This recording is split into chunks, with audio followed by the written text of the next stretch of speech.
Everyone, this is Shivam here and आज की इस वीडियो में हम बात करने वाले हैं how to calculate percentage ionic character. कि हमारे पास मान लीजिए कोई भी एक मॉलिक्यूल गिवन है, उसके अंदर हमें परसेंटेज आयनिक कैरेक्टर निकालना पड़ जाए या फिर परसेंटेज कोवेलेंट कैरेक्टर निकालना पड़ जाए, तो हम उस मॉलिक्यूल के अंदर ये चीज़ कैसे फाइंड आउट कर सकते हैं।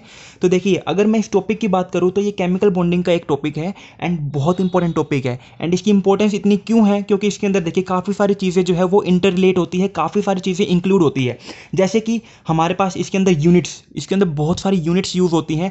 यूनिट कन्वर्जन हमें करना होता है, फॉर्मूला हो गया हमारे पास। एंड साथ के साथ ये डायपोल मूवमेंट को भी अपने साथ जो है रिलेट करके रखती है। एंड आपको इसके लिए आयनिक character, covalent character and bonds के बारे में अच्छी खासी नॉलेज होनी चाहिए। इसलिए ये इंपॉर्टेंट है इतना टॉपिक, क्योंकि ये बहुत सारे सब टॉपिक्स को अपने अंदर इंक्लूड करती है।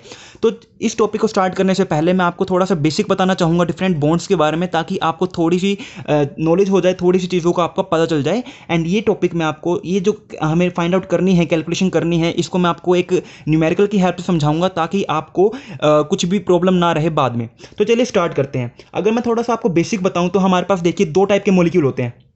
हमारे पास यहाँ पर दो टाइप के मॉलिक्यूल होते हैं, एक तो कोवेलेंट मॉलिक्यूल होते हैं एंड एक आयनिक मॉलिक्यूल होते हैं। मान लीजिए मेरे पास दो एलिमेंट है, दोनों हमारे पास सेम एलिमेंट है, उनके बीच में अगर बॉन्ड बनता है तो हमारे पास क्या होता है, यहाँ पर इलेक्ट्रोनेगेटिविटी डिफरेंस जो है वो क्या होता है, हमारे पास जीरो होता है।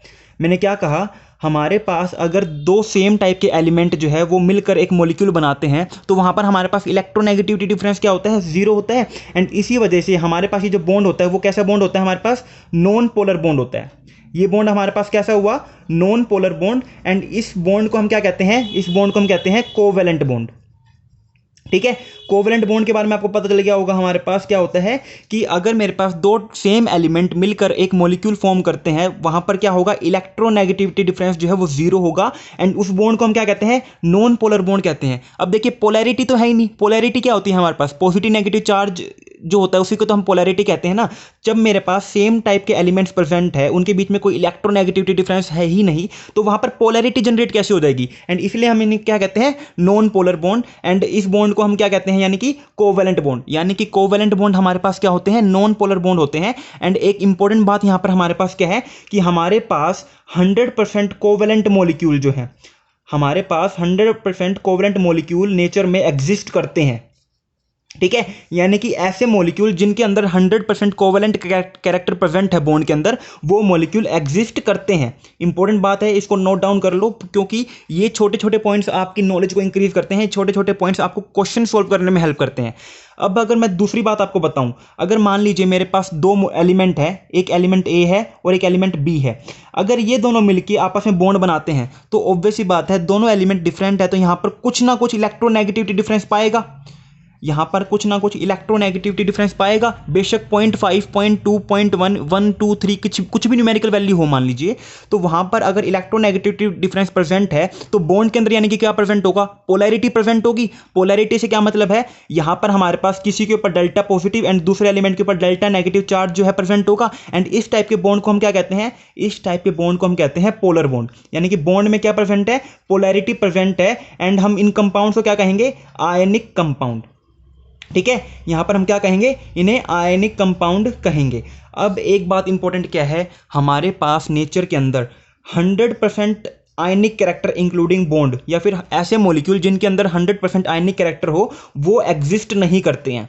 ठीक है, क्या कहा मैंने, हमारे पास नेचर के अंदर ऐसा कोई भी मॉलिक्यूल एग्जिस्ट नहीं करता है जिसके अंदर क्या प्रेजेंट हो, 100% आयनिक कैरेक्टर प्रेजेंट हो। यानी कि मेरे पास कोई भी मॉलिक्यूल है, उसके अंदर अगर वो आयनिक कंपाउंड है, मैंने क्या कहा, अगर मेरे पास कोई भी मॉलिक्यूल है जो कि आयनिक है, तो उसके अंदर कंप्लीटली आयनिक कैरेक्टर प्रेजेंट नहीं हो सकता। साथ के साथ उसमें क्या प्रेजेंट होगा, उसके अंदर हमारे पास कोवेलेंट कैरेक्टर भी प्रेजेंट होगा। And percentage ionic and percentage covalent character मिलके ही वो क्या बनाएगा, हमारे पास 100% बॉन्ड को फॉर्म करेगा। सबको क्लियर हो गई ये बात कि हमारे पास 100% आयनिक कैरेक्टर वाले मॉलिक्यूल प्रेजेंट नहीं होते हैं, लेकिन ऐसे मॉलिक्यूल जरूर प्रेजेंट है जिनके अंदर क्या हो, 100% कोवेलेंट बॉन्ड प्रेजेंट हो। जैसे कि हमारे पास क्या है, Cl2 है, H2 है। ठीक है, ये क्या है हमारे पास, इनके अंदर 100% कोवेलेंट कैरेक्टर प्रेजेंट है। सबको समझ में आ गई। अब देखिए, अगर मैं आपको एक न्यूमेरिकल वैल्यू बताऊं, एक थोड़ा सा और बता देता हूं मैं आपको, ताकि आपको थोड़ी सी इंफॉर्मेशन और मिल जाए। मान लीजिए मेरे पास ए एलिमेंट है और बी एलिमेंट है। अब नॉर्मल सी बात है, इनके बीच में क्या होगा, इलेक्ट्रोनेगेटिविटी डिफरेंस जो है प्रेजेंट होगा। अगर ये इलेक्ट्रोनेगेटिविटी डिफरेंस 1.7 के इक्वल है, एक न्यूमेरिकल वैल्यू बता रहा हूं, आपको याद करने की जरूरत नहीं है, बस आपके थोड़े बेसिक कंसेप्ट क्लियर हो जाए, थोड़ा सा बेस आपको फॉर्म हो जाए, उसके लिए बता रहा हूं। अगर मेरे पास ये जो बॉन्ड है इसके अंदर इलेक्ट्रोनेगेटिविटी डिफरेंस प्रेजेंट है, ऑब्वियसली बात है, दो डिफरेंट एलिमेंट है तो प्रेजेंट तो होगा ही। इसकी वैल्यू अगर 1.7 के इक्वल है तो इस बॉन्ड में क्या होगा हमारे पास, इस बॉन्ड में उस टाइम पे 50% तो आयनिक कैरेक्टर प्रेजेंट होगा and 50% he covalent character present होगा। ये बहुत इंपॉर्टेंट बात है हमारे पास जानने के लिए कि मेरे पास कोई भी एक मॉलिक्यूल है जिसके बीच में इलेक्ट्रोनेगेटिविटी डिफरेंस अगर 1.7 है तो वहां पर क्या होगा, मेरे पास 50% आयनिक character and 50% covalent character present होगा। अगर वहीं पर मेरे पास जो इलेक्ट्रोनेगेटिविटी डिफरेंस है वो ग्रेटर देन 1.7 हो जाए, यानी कि इलेक्ट्रोनेगेटिविटी डिफरेंस बढ़ जाए, एंड इलेक्ट्रोनेगेटिविटी डिफरेंस अगर बढ़ रहा है तो वो किस चीज को फेवर करते हैं, आयनिक बॉन्ड को, आयनिक कैरेक्टर को फेवर करते हैं। तो यानी कि अगर मेरा इलेक्ट्रोनेगेटिविटी डिफरेंस जो है वो 1.7 से इंक्रीज हो जाए, ज्यादा हो जाए, तो वहां पर क्या होगा, मेरे पास ग्रेटर देन 50% क्या होगा, मेरे पास आयनिक कैरेक्टर होगा, एंड लेस देन 50% क्या होगा, मेरे पास कोवेलेंट कैरेक्टर प्रेजेंट होगा। ठीक है, एंड वहीं पर अगर मैं बात करूं, मेरे पास ये जो इलेक्ट्रोनेगेटिव डिफरेंस है ये लेस देन 1.7 हो जाए तो वहां पर जो है ग्रेटर देन 50% तो क्या हो जाएगा, आपकी बार कोवेलेंट कैरेक्टर हो जाएगा, एंड लेस देन 50% क्या हो जाएगा, वहां पे आयनिक कैरेक्टर मेरे पास देखने को मिल जाएगा।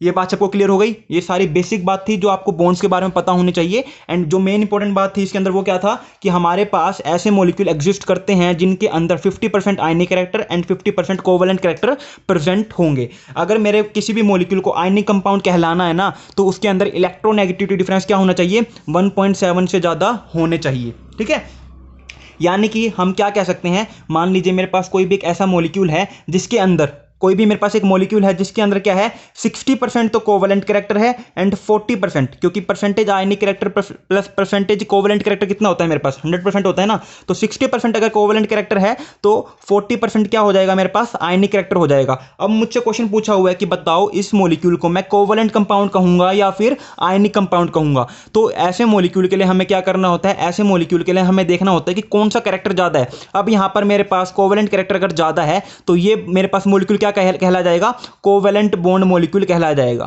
क्योंकि इसके अंदर क्या है, कोवेलेंट कैरेक्टर ज्यादा है तो मॉलिक्यूल क्या कहला जाएगा, कोवेलेंट कंपाउंड कहला जाएगा। कौन सा covalent compound, polar covalent compound, यानी कि बॉन्ड के अंदर पोलैरिटी तो प्रेजेंट है लेकिन उसके बावजूद मॉलिक्यूल कैसा है, मेरे पास कोवेलेंट है। ठीक है, तो आपको थोड़ा सा कंफ्यूजन हो रहा होगा कि बॉन्ड जो है वो पोलर भी है फिर भी कोवेलेंट है, ऐसे कैसे। तो मैं जो आपको न्यूमेरिकल समझाऊंगा ना उसके अंदर सेम यही केस लेने वाला हूं ताकि आपको बिल्कुल भी कंफ्यूजन ना हो, एंड एक काफी इंटरेस्टिंग सा रिजल्ट आपको निकल के आएगा। आप शुरू में कुछ सोचोगे, हम आंसर कुछ निकालेंगे एंड रिजल्ट कुछ और निकल के आएगा, जिससे कि आपका कंसेप्ट एकदम क्लियर हो जाएगा। ठीक है, तो सबको समझ में आ गया। यानी कि अगर मेरे पास कोई भी मॉलिक्यूल है उसको अगर मुझे आयनिक कंपाउंड कहलाना है तो उसके अंदर क्या केस होना चाहिए, वहां पर मेरे पास आयनिक कैरेक्टर जो है वो 50% से ज्यादा होना चाहिए, तब भी उस मॉलिक्यूल को मैं क्या कहूंगा, आयनिक मॉलिक्यूल कहूंगा। अब बात करते हैं हम क्वेश्चन को लेके। ठीक है, क्योंकि क्वेश्चन इंपॉर्टेंट है, क्वेश्चन आपको करना आना चाहिए तभी कुछ बात बन पाएगी। एंड ऐसे कंसेप्ट जो है, न्यूमेरिकल कंसेप्ट जो है वो क्वेश्चन की हेल्प से ही समझाए जाते हैं, थ्योरी के बेस के ऊपर नहीं समझाए जाते हैं। तो देखिए हमारे पास क्वेश्चन क्या है, क्वेश्चन ये है कि हमारे पास क्या करना है, calculate percentage ionic character and covalent character. हमें क्या निकालना है, परसेंटेज आयनिक कैरेक्टर भी निकालना है एंड कोवेलेंट कैरेक्टर भी निकालना है ऑफ HF मॉलिक्यूल। मॉलिक्यूल को ध्यान से देख लीजिए, क्या मॉलिक्यूल हमारे पास है, हाइड्रोजन फ्लोराइड मॉलिक्यूल है जिसकी बॉन्ड डिस्टेंस हमें गिवन है। बॉन्ड डिस्टेंस कितनी है, 0.92 एंगस्ट्रॉन, एंड डाइपोल मोमेंट हमें गिवन है 1.78 dBi। डाइपोल मोमेंट क्या गिवन हमारे पास, 1.78 dBi। तो देखिए जैसा कि मैंने आपको शुरू में ही कहा था, ये टॉपिक इतना इंपॉर्टेंट क्यों है, क्योंकि ये काफी सारे सब टॉपिक को इंक्लूड कर रहा है। क्या क्या सब टॉपिक हो गए हमारे पास यहाँ पे, देखिए कैरेक्टर्स के बारे में आपको नॉलेज होनी चाहिए। अब ये सबसे पहली बात क्या है हमारे पास, अगर मेरे पास पोलर कोवेलेंट कंपाउंड भी होगा तो किसी भी मॉलिक्यूल के अंदर अगर मान लीजिए आयनिक कंपाउंड, आयनिक कैरेक्टर प्रेजेंट होगा तो वो 100% आयनिक नहीं हो सकता। हमें क्या पता होना चाहिए कि परसेंटेज आयनिक कैरेक्टर और परसेंटेज कोवेलेंट कैरेक्टर और परसेंटेज कोवेलेंट कैरेक्टर मिलकर क्या बनाते हैं, हमारे पास 100% बॉन्ड फॉर्मेशन करते हैं। ठीक है, अगर मैं किसी भी तरीके से आयनिक कैरेक्टर निकाल लूं, अगर मैं किसी भी तरीके से आयनिक कैरेक्टर निकाल लूं तो उसको क्या करूंगा मैं 100 माइनस आयनिक कैरेक्टर कर दूंगा, तो मेरे पास क्या आ जाएगा निकल के, परसेंटेज कोवेलेंट कैरेक्टर निकल के आ जाएगा। ठीक है, एंड यही मेन मोटिव था। मैंने आपको थोड़ी देर पहले जो थोड़ी सी थ्योरी बताई थी, थोड़ा सा बेस क्लियर किया था, उसका इंपॉर्टेंस यही था कि आपको ये बात समझ में आ जाए। अब किसी को इस चीज को समझने में दिक्कत नहीं हो रही होगी। ठीक है, अब दूसरी बात हमारे पास क्या है, यहां पर हमारे पास बॉन्ड डिस्टेंस आ गई, तो बॉन्ड डिस्टेंस का क्या रोल है। और तीसरी बात क्या हमारे पास है, यहां पर यूनिट जो है एंगस्ट्रॉन में दी हुई है। हमेशा याद रखना, केमिस्ट्री में वही फर्दर कैरी ऑन कर सकता है खुद को, वही अपने आप को थोड़ा सा आगे लेके जा सकता है जिसको यूनिट कन्वर्जन एंड यूनिट्स के बारे में अच्छी नॉलेज हो। ठीक है, तो फिजिकल केमिस्ट्री में तो यूनिट्स का बहुत इंपॉर्टेंट रोल रहता है। एंड चौथी चीज क्या है हमारे पास यहाँ पे, डाइपोल मूवमेंट। तो आपको डाइपोल मूवमेंट का भी आइडिया होना चाहिए, डाइपोल मूवमेंट कैलकुलेट भी करनी आनी चाहिए, इसलिए ये टॉपिक जो है इतना ज्यादा इंपॉर्टेंट है। तो सबसे पहले अगर मैं फॉर्मूले की बात करूं, अगर मुझे निकालना होता है परसेंटेज आयनिक कैरेक्टर, अगर मुझे परसेंटेज आयनिक कैरेक्टर निकालना है तो उसका फॉर्मूला क्या होता है हमारे पास, उसका फॉर्मूला होता है हमारे पास mu observed over mu theoretical multiply by 100। ठीक है, ये मेरे पास क्या है, ये मेरे पास फॉर्मूला होता है परसेंटेज आयनिक कैरेक्टर को निकालने के लिए। कोवेलेंट कैरेक्टर हम इस किसी फॉर्मूले के थ्रू नहीं निकाल सकते हैं, हमें क्या करना होता है, आयनिक कैरेक्टर निकालना होता है एंड उस कैरेक्टर को 100 में से माइनस करना होता है, हमारे पास कोवेलेंट कैरेक्टर निकल के आ जाता है। तो देखिए हमारे पास फॉर्मूला क्या है परसेंटेज आयनिक कैरेक्टर निकालने के लिए, mu observed over mu theoretical multiply by 100। अब क्वेश्चन अराइज होता है म्यू क्या है, तो म्यू हमारे पास होती है डाइपोल मूवमेंट। म्यू क्या हमारे पास, म्यू हमारे पास है डाइपोल मूवमेंट। तो आपको डाइपोल मूवमेंट तो देखिए गिवन है, डाइपोल मूवमेंट हमारे पास गिवन है, दैट इज 1.78 डी बाई। तो क्वेश्चन अराइज क्या होता है, हमारे पास दो डाइपोल मूवमेंट है, एक तो म्यू ऑब्जर्व्ड है और एक म्यू थ्योरेटिकल है। तो पहली बात तो ये कि कौन सी डाइपोल मूवमेंट गिवन है, ये हमारे पास क्वेश्चन में कौन सी डाइपोल मूवमेंट है गिवन है। एंड दूसरा क्वेश्चन अराइज होता है हमारे पास कि चलो एक डाइपोल मूवमेंट तो हमें गिवन है, दूसरी डाइपोल मूवमेंट को हम कैसे निकालेंगे। ठीक है, तो देखिए सबसे पहली बात मैं आपको बता दूं कि हमारे पास क्वेश्चन के अंदर जब भी डाइपोल मूवमेंट गिवन होती है ना, वो कौन सी डाइपोल मूवमेंट गिवन होती है, म्यू ऑब्जर्व्ड, हमेशा म्यू ऑब्जर्व्ड गिवन होती है। क्यों, क्योंकि म्यू ऑब्जर्व्ड क्या होती है हमारे पास, एक्सपेरिमेंटली कैलकुलेटेड होती है। म्यू ऑब्जर्व्ड क्या होती है हमारे पास, एक्सपेरिमेंटली कैलकुलेटेड होती है, इसको हम खुद से कैलकुलेट नहीं कर सकते हैं। ठीक है, वो कहते हैं ना, इसको याद कैसे करना है आपको कि म्यू ऑब्जर्व्ड वाली एक्सपेरिमेंटली कैलकुलेटेड होती है, हम क्या करते हैं एक्सपेरिमेंटली ऑब्जर्व, हम कहते हैं ना कि ये चीज हमने एक्सपेरिमेंटली ऑब्जर्व की है। तो ऑब्जर्व यानी कि एक्सपेरिमेंटल वैल्यू है हमारे पास, और एक्सपेरिमेंटल वैल्यू हम फॉर्मूले के थ्रू कैलकुलेट नहीं कर सकते हैं, इसको तो हम ऑब्जर्व करते हैं एक्सपेरिमेंट परफॉर्म करके। तो म्यू ऑब्जर्व हमें हमारे पास हमेशा गिवन होती है। एंड जो म्यू थ्योरेटिकल है, ठीक है, म्यू थ्योरेटिकल कह लीजिए इसको, या फिर म्यू कैलकुलेटेड कह लीजिए, या फिर इसको म्यू कैलकुलेटेड कह लीजिए, इसको हमें कैलकुलेट करना पड़ता है, इसको हमें क्या करना पड़ता है, कैलकुलेट करना पड़ता है। एंड इसको हम कैलकुलेट कैसे करेंगे, म्यू थ्योरेटिकल को कैलकुलेट करने के लिए हमारे पास फॉर्मूला क्या होता है, चार्ज इनटू में डिस्टेंस। डाइपोल मूवमेंट क्या फॉर्मूला सुना होगा ना आपने, डाइपोल मूवमेंट क्या होती है हमारे पास, चार्ज इनटू में डिस्टेंस। अगर मैं चार्ज को मल्टीप्लाई कर दूं डिस्टेंस के साथ तो मेरे पास क्या निकल के आती है, डाइपोल मूवमेंट निकल के आती है। एंड इसलिए हम क्या कहते हैं कि डाइपोल मूवमेंट किसके ऊपर डिपेंड करती है, चार्ज के ऊपर भी डिपेंड करती है एंड डिस्टेंस के ऊपर भी डिपेंड करती है। जब मैंने आपको आईआर स्पेक्ट्रोस्कोपी करवाई थी उसके अंदर डाइपोल मूवमेंट का बहुत इंपॉर्टेंट रोल था, तो वहां पे आपको अब समझ में आ रहा होगा कि डाइपोल मूवमेंट के थ्रू हमारे पास स्ट्रेचिंग फ्रीक्वेंसी कितनी ज्यादा मैटर करती है। ठीक है, अब देखिए थोड़ा सा यूनिट की बता दूं मैं अगर आपको, हमारे पास चार्ज की जो है दो यूनिट होती है, एक तो एसआई और एक नॉन एसआई यूनिट। ठीक है, तो देखिए हमारे पास चार्ज की एसआई यूनिट क्या होती है, कूलम। चार्ज की एसआई यूनिट क्या होती है हमारे पास, कूलम। एंड दूसरी यूनिट क्या होती है हमारे पास, ईएसयू। ठीक है, चार्ज की दूसरी यूनिट हमारे पास क्या होती है, ईएसयू। और डिस्टेंस हमारे पास क्या होती है, ऑब्वियस ही बात है, अगर मैं एसआई यूनिट लेके चलूं तो डिस्टेंस की एसआई यूनिट क्या होती है, मीटर। एंड दूसरी सीजीएस यूनिट क्या होती है हमारे पास, सेंटीमीटर। ठीक है, तो हमारे पास डाइपोल मोमेंट की दो यूनिट निकल के आती है, एक तो क्या, कूलम्ब मीटर, एक तो मेरे पास क्या आती है, कूलम्ब मीटर। ये तो क्या हो गई मेरे पास, एसआई यूनिट, क्योंकि कूलम्ब क्या होती है, एसआई है, और मीटर भी क्या है हमारे पास, एसआई यूनिट है डिस्टेंस की। तो इन दोनों को मल्टीप्लाई करूंगा तभी तो मेरे पास क्या आएगी, एक एसआई यूनिट आएगी ना। तो कूलम्ब मीटर क्या होती है, डाइपोल मोमेंट की एसआई यूनिट। और दूसरी यूनिट क्या होती है हमारे पास, जो सीजीएस यूनिट होती है वो होती है ईएसयू सेंटीमीटर। ये मेरे पास क्या है, डाइपोल मोमेंट की सीजीएस यूनिट। तो आपको बहुत इंपॉर्टेंट है याद करना एसआई यूनिट क्या होती है, सीजीएस यूनिट क्या होती है, क्योंकि इसके अंदर फॉर्मूले का इतना इंपॉर्टेंट रोल नहीं होता, फॉर्मूला तो सबको याद होता है, लोग गलती कहाँ करते हैं, लोग गलती करते हैं एसआई यूनिट में, सीजीएस यूनिट में, यूनिट कन्वर्जन के अंदर कहाँ पे कौन सी वैल्यू रखनी होती है, कौन सी वैल्यू नहीं रखनी होती है। ठीक है, अब हमारे पास नेक्स्ट टॉपिक क्या है, अब हमें ये पता होना चाहिए कि डिस्टेंस तो हमें गिवन थी। देखिए क्वेश्चन के अंदर मुझे डिस्टेंस गिवन थी, डिस्टेंस कितने गिवन है, 0.92 एंगस्ट्रॉन, लेकिन चार्ज नहीं गिवन। डाइपोल मोमेंट का फॉर्मूला क्या होता है, चार्ज इनटू में डिस्टेंस ना, तो डिस्टेंस तो गिवन है फॉर्मूले के अंदर, सॉरी क्वेश्चन के अंदर, लेकिन चार्ज गिवन नहीं है। तो चार्ज को हम कैसे कैलकुलेट करेंगे, अब देखिए चार्ज को हम फाइंड आउट करेंगे मॉलिक्यूल के थ्रू। हमारे पास मॉलिक्यूल गिवन था HF, ठीक है। अब ऑब्वियस ही बात है इसके बीच में इलेक्ट्रोनेगेटिविटी डिफरेंस प्रेजेंट होगा, इसके ऊपर क्या चार्ज होगा, डेल्टा पॉजिटिव, एंड इसके ऊपर क्या होगा, डेल्टा नेगेटिव। तो हमें अब कौन सा चार्ज लेना है, उसका मैग्नीट्यूड क्या लेना, हमें ना हमेशा चार्ज का मैग्नीट्यूड लेना होता है। फ्लोरीन के ऊपर कैसा चार्ज आएगा, -1, हाइड्रोजन के ऊपर क्या आएगा, +1 चार्ज, जब हम इसको सेपरेट करेंगे। ठीक है, तो हमारे पास चार्ज का मैग्नीट्यूड क्या आ गया, मेरे पास चार्ज का मैग्नीट्यूड आ गया 1। हमें पॉजिटिव नेगेटिव से कोई मतलब नहीं है, हमें मतलब है सिर्फ और सिर्फ चार्ज के मैग्नीट्यूड से। ठीक है, तो यहां पर मेरे पास चार्ज का मैग्नीट्यूड आ गया 1। एक बात समझ में आ गई सबको। मान लीजिए मेरे पास एक मॉलिक्यूल है CaCl2, मेरे पास मान लीजिए CaCl2 मॉलिक्यूल है, इसके लिए मुझे अगर चार्ज का मैग्नीट्यूड लेना पड़ जाए तो चार्ज का मैग्नीट्यूड क्या लूंगा मैं यहाँ पे 2। चार्ज का मैग्नीट्यूड क्या लूंगा मैं 2। इसके ऊपर क्या चार्ज है, +2 चार्ज है, और इस Cl2 के ऊपर क्या चार्ज है, -2 चार्ज है। तो मेरे पास चार्ज का मैग्नीट्यूड क्या आ गया 2। ठीक है, अब गलती तीसरी कहाँ करते हैं बच्चे, साथ के साथ बताता चल रहा हूं मैं आपको कहाँ कहाँ गलती हो सकती है, कहाँ कहाँ पे आप गलती कर सकते हो। चार्ज मैंने 1 ले लिया, लेकिन यहां पर मैं जब डाइपोल मोमेंट निकालता हूं वो क्या होता है, चार्ज इंटू में डिस्टेंस। तो डिस्टेंस मुझे 0.92 गिवन है, क्यू की वैल्यू मैं 1 नहीं लूंगा, क्यू की वैल्यू मैं 1 नहीं लूंगा। अरे चार्ज का भी एक फॉर्मूला होता है ना, चार्ज की भी तो एक वैल्यू होती है ना। चार्ज की वैल्यू हमारे पास क्या होती है, क्यू की 2 वैल्यू होती है। एक तो क्या होती है 1.6 इंटू में 10⁻⁻19 कूलम्ब, एक तो क्या होती है हमारे पास 1.6 इंटू में 10⁻⁻19 कूलम्ब। अगर मुझे चार्ज को SI यूनिट में लेना है, अगर मुझे चार्ज को सीजीएस यूनिट में लेनी है तो उसकी वैल्यू क्या होती है मेरे पास 4.8 इंटू में 10⁻⁻10 ESU। ठीक है, तो मेरे पास अगर चार्ज की वैल्यू मैग्नीट्यूड 1 है तो मेरे पास Q की वैल्यू क्या आ जाएगी, अगर मुझे SI में लेनी है तो 1.6 इंटू में 10⁻⁻19 कूलम, एंड अगर मुझे CGS में लेनी है तो 4.8 इंटू में 10⁻⁻10 ESU। ठीक है, तो अब मुझे अगर डाइपोल मोमेंट निकालनी पड़ जाए, अब मुझे क्या निकालनी है, म्यू थियोरेटिकल निकालनी है, मुझे म्यू थियोरेटिकल निकालनी है। सारा कुछ मैं आपको बता चुका हूं।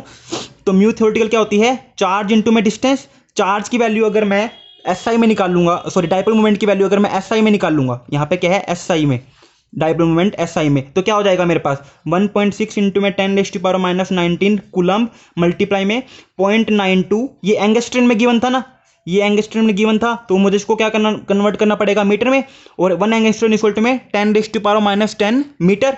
तो यहां पर जो भी इसको मल्टीप्लाई करके आ जाएगा वो क्या आ जाएगा हमारे पास SI यूनिट में डाइपोल मोमेंट की value, that is coulomb metre में।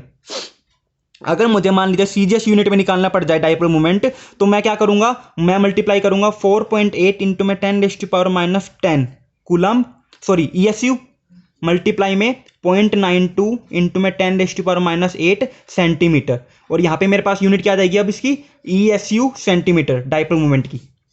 ठीक है, ये हमने कैलकुलेट कर लिया म्यू थियोरेटिकल। सब कुछ क्लियर हो गया आपको। अब हमारे पास क्वेश्चन देखते हैं दोबारा, और इस क्वेश्चन को अब हम कैलकुलेट करने की ट्राई करते हैं।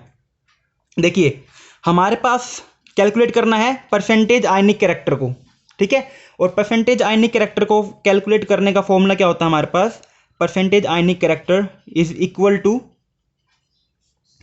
Mu observed over mu theoretical multiply by 100। सबको क्लियर है ये चीज। अब देखिए म्यू ऑब्जर्व्ड कितनी है हमारे पास, मैंने कहा था म्यू ऑब्जर्व्ड क्या होता है, डाइपोल मोमेंट जो एक्सपेरिमेंटली कैलकुलेटेड होती है एंड उसकी वैल्यू हमेशा हमें गिवन होती है। तो म्यू ऑब्जर्व्ड कितनी है हमारे पास 1.78 डिवाइड बाय में म्यू थियोरेटिकल, डिवाइड बाय में mu theoretical, and mu theoretical अभी हमने निकालना था। म्यू थियोरेटिकल क्या होता है, चार्ज इंटू में डिस्टेंस, और चार्ज की वैल्यू हमने अगर मैं इस चीज को SI यूनिट में लूंगा तो क्या वैल्यू निकल जाएगी मेरे पास 1.6 इंटू में 10⁻⁻19 कूलम्ब मल्टीप्लाई 0.92 इंटू में 10⁻⁻10 मीटर। और अगर इसी चीज को मैं CGS में लूंगा तो क्या हो जाएगा 4.8 इंटू में 10⁻⁻10 ESU मल्टीप्लाई 0.92 इंटू में 10⁻⁸ सेंटीमीटर। ठीक है, मल्टीप्लाई बाय में 100। अब देखिए मैंने जो परसेंटेज आयनिक कैरेक्टर निकाला था ना, उसकी अगर मैं यूनिट की बात करूं, अगर इसकी मैं यूनिट की बात करूं तो ये क्या होती है हमारे पास, यूनिट लेस होती है। ये क्या होती है हमारे पास, यूनिट लेस होती है। अब एक बात बताओ मुझे, एक खुद से सोचो ना, फिजिकल केमिस्ट्री का हम क्वेश्चन कर रहे हैं, फिजिकल केमिस्ट्री के अगर हमें क्वेश्चन करने हैं तो क्या मैं दो डिफरेंट यूनिट को आपस में नॉर्मल प्लस माइनस या डिवाइड मल्टीप्लाई करके क्वेश्चन को सोल्व कर सकता हूं? कभी भी नहीं। यहां पर यूनिट क्या है मेरे पास, डी बाई, और यहां पर अगर मैं ऐसा यूनिट लूंगा तो यूनिट क्या आएगी मेरे पास, कूलम्ब मीटर, और अगर सीजीएस लूंगा तो क्या आएगी मेरे पास, ईएसयू सेंटीमीटर। तो यहां पर मेरे पास डी बाई प्रेजेंट है, यहां पर मेरे पास क्या प्रेजेंट है, coulomb metre and ESU centimetre. तो क्या मैं आपस में इनको डिवाइड कर दूंगा तो मेरे पास जो रिजल्ट आएगा, जो कैरेक्टर आएगा, परसेंटेज आने कैरेक्टर, वो सही होगा? कभी भी सही नहीं होगा। क्यों? क्योंकि डी बाय को हमें क्या करना पड़ेगा, डी बाय को हमें या तो कूलम्ब मीटर में कन्वर्ट करना पड़ेगा या फिर ईएसयू सेंटीमीटर में कन्वर्ट करना पड़ेगा। एंड यहां पर बच्चे जो है 5वीं गलती करते हैं। ठीक है, तो हमें क्या करना है, हमें कन्वर्ट करना है डी बाय को, हमें कन्वर्ट करना है डी बाय को या तो कूलम्ब मीटर में या फिर ईएसयू सेंटीमीटर में। अब ये कन्वर्जन के लिए आपको कुछ वैल्यू याद होनी चाहिए, जैसे कि अभी तक तो हमें जो भी बताया मैंने आपको, कैसे हम चार्ज की यूनिट लेते हैं, कैसे हम डिस्टेंस की यूनिट लेते हैं, वो सारी वैल्यूज आपको ऑलरेडी याद होगी। लेकिन ये थोड़ी सी वैल्यू अलग हैं, इनको आपको याद करना पड़ेगा। इसमें हमारे पास क्या होती है, 1 डी बाय की यूनिट। अगर मुझे 1 डी बाय की वैल्यू बतानी है तो 1 डी बाय क्या होती है हमारे पास, 1 डी बाय होती है 10⁻⁻18 ईएसयू सेंटीमीटर। 1 डी बाय किसके इक्वल होता है, 1 डी बाय इक्वल होता है 10⁻18 ईएसयू सेंटीमीटर। वहीं अगर मुझे 1 डी बाय को कूलम्ब मीटर में लेनी है तो 1 डी बाय मेरे पास इक्वल होता है 3.33 इंटू में 10⁻30 कूलम्ब मीटर। ठीक है, ये आपको वैल्यू पता होनी चाहिए कि 1 डी बाय जो है वो इक्वल होता है 10⁻18 ESU centimetre, and 1 D by वहीं इक्वल होता है 3.3 इंटू में 10⁻30 कूलम्ब मीटर। यानी कि अभी हमने जो डी बाय लिखा है उसको हमें किस में कन्वर्ट करना पड़ेगा, इस डी बाय को हमें कन्वर्ट करना पड़ेगा या तो ईएसयू सेंटीमीटर में या फिर कूलम्ब मीटर में। कुछ भी ले सकते हो आप, इन दोनों में से आपको अच्छे से दिख रहा होगा, इन दोनों में से आप कोई भी वैल्यू ले सकते हो डिपेंडिंग अपॉन कि आप चार्ज और डिस्टेंस को क्या ले रहे हो। अगर मैं चार्ज और डिस्टेंस की सीजीएस यूनिट ले लूँ ना तो मुझे क्या करना पड़ेगा, मुझे 1 डी बाय को इसमें ईएसयू सेंटीमीटर में कन्वर्ट करना पड़ेगा, और अगर मैं चार्ज और डिस्टेंस को कूलम्ब मीटर में लूंगा तो मुझे डी बाय को इस वैल्यू के अंदर कन्वर्ट करना पड़ेगा। तो देखिए आसान सी वैल्यू कौन सी है, अगर मैं डी बाय को ईएसयू सेंटीमीटर में कन्वर्ट करता हूं ना तो ये ज्यादा आसान रहेगा। क्यों? क्योंकि इसके आगे कोई और मैथमेटिकल वैल्यू नहीं है, इसके अंदर हमें क्या करना है, सिर्फ और सिर्फ 10⁻18 में कन्वर्ट करना है। अगर मैं 1 डी बाय को कूलम्ब मीटर में कन्वर्ट करूंगा ना तो ये वैल्यू, एक ये मैथमेटिकल वैल्यू और ऐड हो जाएगी, तो मेरी कैलकुलेशन थोड़ी सी बड़ी हो जाएगी। बाकी आप कोई भी वैल्यू लेके कर लीजिए, कोई भी वैल्यू से आप परसेंटेज आयनिक कैरेक्टर निकालने की कोशिश कर लीजिए, आंसर मेरे पास सेम ही आएगा। ठीक है, तो अब चलिए फाइनल हमारा रिजल्ट देखते हैं। अब हम क्या करते हैं, फाइनल रिजल्ट देखते हैं। क्वेश्चन आपके सामने है, क्वेश्चन क्या था हमारे पास, परसेंटेज आयनिक कैरेक्टर निकालना है हमें एचएफ मॉलिक्यूल का। तो देखिए percentage ionic character equal to में इतने बार बता दिया, फॉर्मूला तो याद भी हो गया होगा, mu observed over mu theoretical multiply by 100। अब देखिए म्यू ऑब्जर्व्ड मेरे पास क्या थी, एक्सपेरिमेंटल वैल्यू, एंड ये क्या होती है हमें गिवन होती है। तो म्यू ऑब्जर्व्ड की जगह क्या लूंगा मैं, 1.78 डी बाय, और डी बाय को अगर मैं ईएसयू सेंटीमीटर में कन्वर्ट कर दूंगा तो क्या आ जाएगी, मल्टीप्लाई करना पड़ेगा मुझे 10⁻18 और यूनिट आ जाएगी आगे ईएसयू सेंटीमीटर। साथ के साथ देखिए फिजिकल केमिस्ट्री के क्वेश्चन अगर आपको करने हैं ना, न्यूमेरिकल क्वेश्चन करने होते हैं, तो केमिस्ट्री में सबसे अच्छी चीज पता क्या रहती है, यूनिट जो है आप साथ के साथ लिखते चलिए। इसका फायदा पता क्या होता है, इसका फायदा ये होता है कि आपकी यूनिट जो अगर आप साथ के साथ लिखोगे ना, डाउन जो डिनोमिनेटर में हमारे पास यूनिट होगी वो अगर कटती हो तो काट लीजिए, नहीं कटती हो तो एज इट इज रखिए, आपको एक एग्जैक्ट यूनिट जो है फाइनल रिजल्ट में देखने को मिल जाती है। फिर अब हम म्यू थ्योरेटिकल की वैल्यू की बात करें तो म्यू थ्योरेटिकल क्या था हमारे पास, चार्ज इंटू में डिस्टेंस, और अगर मैंने ऊपर वाली यूनिट जो है ईएसयू सेंटीमीटर में ली है तो मैं चार्ज और डिस्टेंस की यूनिट कौन सी लूंगा, सीजीएस वाली लूंगा ना, इसको भी तो ईएसयू सेंटीमीटर में कन्वर्ट करना पड़ेगा। तो मेरे पास क्या आती है, ईएसयू में चार्ज की यूनिट क्या वैल्यू क्या होती है, 4.8 इंटू में 10⁻10 ईएसयू, और डिस्टेंस कितना होता है हमारे पास 0.92 एंगस्ट्रम गिवन था, सेंटीमीटर में कन्वर्ट करूंगा तो 10⁻⁻8 सेंटीमीटर। अब देखिए फायदा पता क्या हुआ, यहाँ पे ESU से ESU गया, सेंटीमीटर से सेंटीमीटर गया, 10⁻18 था तो 10⁻10 मल्टीप्लाई में अगर मेरे पास 10 समथिंग कुछ यूनिट्स होती हैं, सॉरी वैल्यूज होती हैं, तो क्या हो जाती है, ऐड हो जाती है ना, तो ये क्या बन जाएगा 10⁻10 मल्टीप्लाई में 10⁻8, तो ये आपस में मिलकर क्या बन जाएगी मेरे पास 10⁻18 बन जाएगी। तो यानी कि ये भी आपस में क्या हो गई, कट हो गई। अब मेरे पास क्या वैल्यू बच गई, मेरे पास वैल्यू बच गई सिर्फ और सिर्फ 1.78 डिवाइड बाय में 4.8 इंटू में 0.92, और इसको जब मैं कैलकुलेट करूंगा तो मेरे पास आंसर क्या आएगा, मेरे पास आंसर आ जाएगा 40.3%। मल्टीप्लाई में 100 भी है यहाँ पे, इसको 100 को मत भूल जाना।